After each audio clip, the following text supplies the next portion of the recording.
Patient name is Sarifuddin Molla. Patient has been suffering from the heart problem. আপনার হাতটা কোন দিকে আছে? লেফট সাইড দিয়ে। ও এর আগে পেশেন্ট ছিল। যাই হোক, পেশেন্টের যে কন্ডিশন তার একটা ব্লকেজ ধরা পড়েছিল, তাই তো?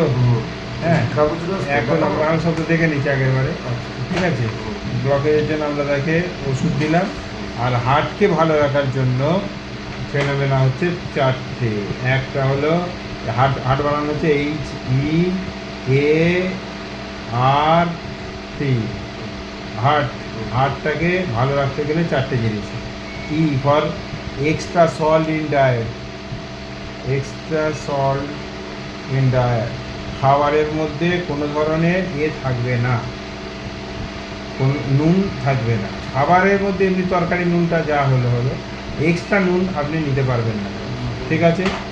আর টি ফর টোবাকো, কোনো ধরনের আপনি নেশাদার দ্রব্য খেতে পারবেন না, যে কোনো ধরনের নেশাদার দ্রব্য নিতে পারবেন না। এ ফর অ্যাডভান্স ওয়াকিং, সকালবেলা মর্নিং ওয়াক করতে হবে, হাঁটতে হবে, হলো। R for rest, rest mean sleep, ঘুমোতে হবে কত ঘন্টা, আর ডেল্টা স্লিপ নিতে হবে রাত 10টা থেকে ভোর 4টে, এই বলে ডেল্টা স্লিপ।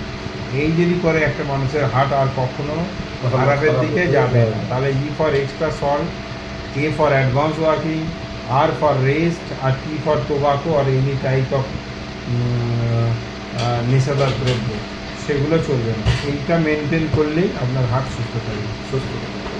আর খাওয়া দাওয়া মানে লবণটা মরতে চলতে হবে, শোষাতে যাবে, লবণ খেয়ে চলবে না।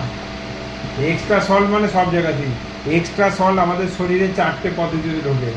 নাম্বার 1, আচার খেলে এক্সট্রা সল্ট ঢুকে যাবে শরীরে। আচ্ছা, হ্যাঁ, কোনো ফলের উপরে নুন ছড়িয়ে খেলে এক্সট্রা সল্ট আমাদের শরীরে ঢুকে যাবে। ফুচকা খেলে এক্সট্রা সল্ট আমাদের শরীরে ঢুকে যাবে। বিকেলে বা সকালে যারা চাট মশলা তৈরি করে খায়, একটু মুড়ি চানাচুর কিংবা একটু মুড়ির সঙ্গে একটু এইটা ওটা দিয়ে খাবে, তো একটু নুন মারবে। এইগুলো চলবে না। এই 4টে পদ্ধতি অ্যাপ্লাই বন্ধ করতে পারলে না, তাহলে একদম আপনার হার্ট ওকে থাকে। নুনটা খেলেই প্রেশারটা রাইজ করে। এটা তো আমাকে আগেরবারে বলা হয়নি, আস্তে আস্তে বলবো।